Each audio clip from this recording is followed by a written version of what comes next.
अमृतसर में 26 जनवरी को बाबा साहेब अम्बेडकर की मूर्ति तोड़ने जाने पर केंद्रीय मंत्री रामदास अठावले ने कहा, यह घटना भगवंत मान सरकार की लापरवाही है। राज्य सरकार को कानून व्यवस्था बनाए रखने की जिम्मेदारी है। मैं इस घटना की कड़ी निंदा करता हूं और इसकी पूरी जांच की मांग करता हूं। आरोपियों को कड़ी सजा मिलनी चाहिए। आरपीआई महाराष्ट्र भर में इस घटना के खिलाफ प्रदर्शन करेगा। पंजाबमध्ये अमृतसर हे अत्यंत महत्वाचं ठिकाण आहे।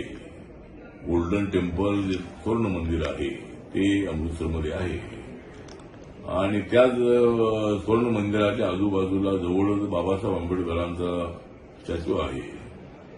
त्या ठिकाणी बाबासाहेब आंबेडकरांच्या स्टॅच्यूचा मोठा अपमान झालेला आहे आणि भगवंत मान यांचं सरकार त्याला जबाबदार आहे। त्या ठिकाणी लॉ अँड ऑर्डर मेंटेन ठेवण्याचं काम, पुतळ्यांचं संरक्षण करण्याची जबाबदारी आहे।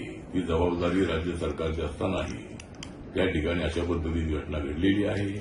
या घटनेचा मी रिपब्लिकन पार्टी ऑफ इंडियाच्या वतीने, त्याचबरोबर नरेंद्र मोदी सरकारमध्ये सामाजिक न्याय आणि अधिकारिता मंत्रालयाचा राज्यमंत्री म्हणून मी या घटनेचा धिक्कार करतो आणि आरोपी जरी पकडलेला असला तरी या घटनेची पूर्ण चौकशी होणं अत्यंत आवश्यक आहे। त्याच्या पाठीमागे कुणाचा हात आहे, कुणाचा प्लॅन आहे, त्याची चौकशी झाली पाहिजे आणि भगवंत मान यांच्या सरकारने ताबडतोब आरोपीला कठोर सजा केली पाहिजे, अशा पद्धतीची आपली मागणी आहे।